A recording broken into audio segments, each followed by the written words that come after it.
Bonjour à tous et bonjour à toutes, je suis ravi de vous retrouver pour votre capsule méditative quotidienne et dans les jours qui viennent, nous allons méditer en communion avec l'Église persécutée. Et le premier texte que j'aimerais lire avec vous est un texte de l'Évangile, dans l'Évangile de Matthieu, chapitre 5, les versets 10 à 12.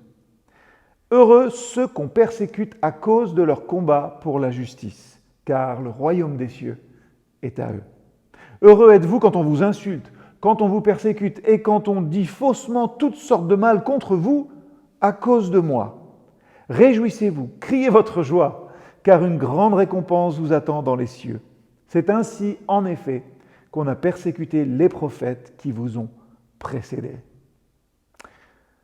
Heureux ceux qui sont persécutés pour la justice, car le royaume des cieux est à eux. Nous croyons que la justice de Dieu s'exprime aussi dans la façon dont certaines communautés chrétiennes subissent persécution simplement parce qu'elles suivent Jésus.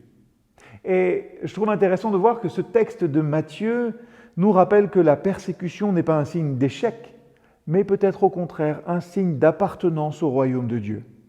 La réalité de l'Église persécutée, comme nous le montre l'ONG Portes Ouvertes, qui recense des millions de chrétiens souffrant à cause de leur foi dans le monde, vient nous rappeler que suivre Christ peut avoir un coût.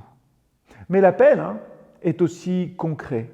La persécution ne se limite pas aux grands scandales. Elle peut être le rejet, la discrimination, l'isolement, la menace. Pour ses frères et sœurs, Jésus dit « Réjouissez-vous et soyez dans l'allégresse ». Pourquoi ? Parce que leur sort simplement rejoint celui du Maître. Et Dieu ne laissera pas ce sacrifice sans réponse. Alors, comment appliquer ce verset si compliqué dans nos vies aujourd'hui ? Peut-être prenons un moment pour identifier une situation de persécution proche ou lointaine que nous connaissons ou que nous entendons. Peut-être que c'est une personne, peut-être que c'est une communauté. Et peut-être que nous pouvons exprimer dans une prière notre solidarité. Seigneur, je te confie cette personne, je te confie ce groupe.